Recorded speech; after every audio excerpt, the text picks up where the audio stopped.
వాగర్ధావివ సంపృక్తౌ వాగర్ధ ప్రతిపత్తయే జగతః పితరౌ వందే Parvati పరమేశ్వరౌ. Leo devotional ప్రేక్షకులందరికీ కూడా స్వాగతం, సుస్వాగతం.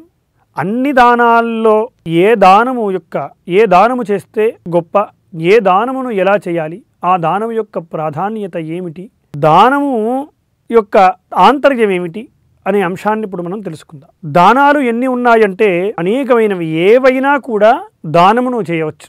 దానమును చేయడానికి ఇది అని అది అని కూడా ఏదీ లేదు. అది అపాత్ర దానం కాకుండా చూసుకోవాలి. అది యోగ్యమైనదై ఉండాలి. అన్ని దానాల్లోకెల్లా విశేషమైనటువంటి కొన్నిటిని విశేష దానాలు అని చెప్పబడ్డాయి. అందులో ముఖ్యంగా దశదానాలని, షోడశ మహాదానాలని ఇలా కొన్ని చెప్పబడ్డాయి.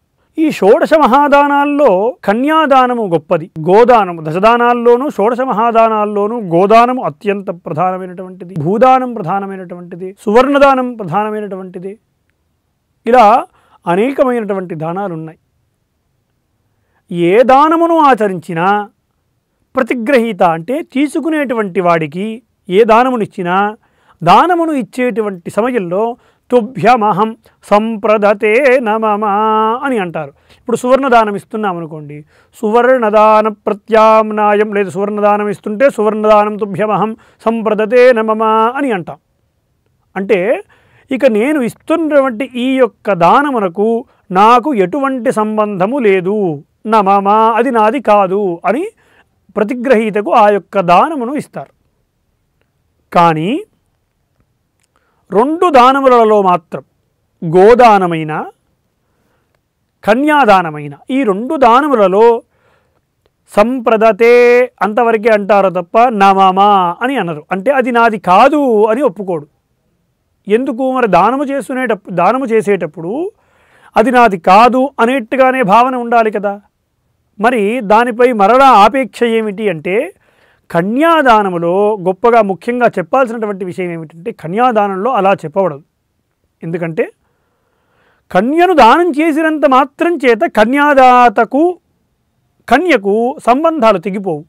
ఇంకా ప్రపౌత్ర సంబంధాలు కలిగి ఉంటాడు కదా ఆయన. అంతే కదా, మనవడు పుట్టాలంటే మళ్ళీ మొదటి కాన్పు పుట్టింట్లోనే చేయాలి.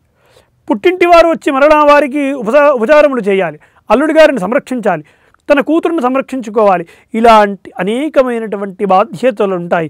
ఒకవేళ ఆ యొక్క వరుడు యోగ్యమైనటువంటి వాడు కాదనుకోండి, మరలా ఆ యొక్క వధువుని సంరక్షించాల్సినటువంటి బాధ్యత మళ్ళా కర్ణతండ్రికే ఉంటుంది. కాబట్టి కన్యాదాత కన్యాదానంలో తుభ్యమహం సంప్రదతే అని మాత్రమే అంటాడు, నమమా అని ఇక నాది కాదు అని మాత్రం అక్కడ అనడు. కాబట్టి ఆ యొక్క దానము మరలా సత్సంబంధ బంధాలు కలిగి ఉంటారు కనుక వారికి ఆ యొక్క విష్ణుస్వరూపుడైనటువంటి వరుణకు వారు చేసేటువంటి గృహస్థాశ్రమము యొక్క ధర్మములో తన కన్యను తోడు చేస్తాడు. అంతే తప్ప సత్సంబంధ బంధాలను వదులుకోడు. గోదానము కూడా అట్లాంటిది. గోదానమును చేసినంత మాత్రం చేత చేసినటువంటి వాడికి ఆ యొక్క దాన్ని వదిలించుకున్నట్టు కాదు. దానం తీసుకున్నటువంటి వాడు అయోగ్యుడయ్యి ఉంటే ఈ గోదాన ఫలితం రాదు కాదు కదా. మనం ఇంతవరకు చేసుకున్నటువంటి సమస్తమైనటువంటి పుణ్యమంతా కూడా రక్షిస్తుంది. ఏ జన్మలో మనం ఎంత పుణ్యమును సంపాదించుకున్నా సరే అరక్షణంలో ఆవిరైపోతుంది. అంటే గోదానము కన్యాదానము కంటే గొప్పది కనుక కన్యాదానము కంటే గోదానము గొప్పది. కాబట్టి దశదానాల్లోనూ షోడశ మహాదానాల్లోనూ గోదానమునకు అత్యంత ప్రాధాన్యతనిచ్చారు. కాబట్టి ఆ గోవును సంరక్షించుకునేటువంటి వాడికే దానం చేయాలి. దానం చేసినటువంటి వాడు తుభ్యమహం సంప్రదతే నమమా అని కూడా ఇక్కడ కూడా అనడు, సంప్రదతే అని మాత్రమే అంటాడు. దానం చేసేటప్పుడు 1 సంవత్సర గ్రాసాన్ని కూడా ఇమ్మన్నాడు. కన్యాదానంలో కూడా తన కన్యను బాగుగా చూసుకుంటాడో లేదో అని వరకట్నం అని ఇప్పుడు అంటున్నాము, కానీ వరుణకు కూడా తన కన్యను దానం చేస్తున్నాను కాబట్టి నా కన్యను సమృద్ధిగా చూసుకోమని వరుణకు ఇంత కట్నమును ఏదో ధాన్య రూపంగా కానీ ధనరూపంగా కానీ గోభూతిల హిరణ్యముల రూపంలో కానీ దానమును ఇవ్వటం కూడా మనం అనాదిగా వస్తున్నాం. అదే ఇప్పుడు కాలక్రమేణా వరకట్నం అయింది.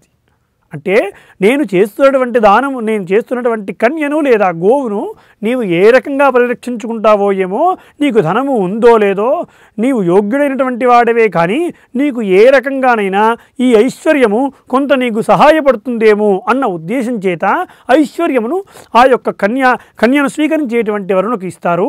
ఇక్కడ గోదానమును చేసేటువంటి వాడికి, గోదానమును తీసుకున్నటువంటి వాడికి గ్రాసము రూపంలో అనగా 1 సంవత్సర కాలము ఇతడి నాదే బాధ్యత పూర్తిగా అని సంవత్సర గ్రాసంతో గోవును దానం చేస్తారు.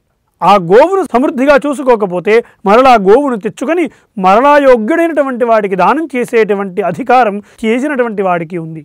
ఆ గోవును సంరక్షించుకోవలసినటువంటి బాధ్యత కూడా ఇతడిపై ఉంది. కాబట్టి ఈ యొక్క గోదానంలోనూ కన్యాదానంలోనూ తుభ్యమహం సంప్రదతే అని మాత్రమే అంటారు తప్ప నమమా అని చేతులు దులుపుకోరు. నమమ అంటూ నాకు సంబంధం లేదు అనేటువంటి విషయాన్ని ఇక్కడ ప్రస్తావించరు. ఈ 2 దానముల యొక్క ఆంతర్యం ఇది. నమస్కారం. ఇలాంటి ఇంట్రెస్టింగ్ వీడియోస్ కోసం తప్పకుండా మా ఛానల్ని సబ్స్క్రైబ్ చేయండి.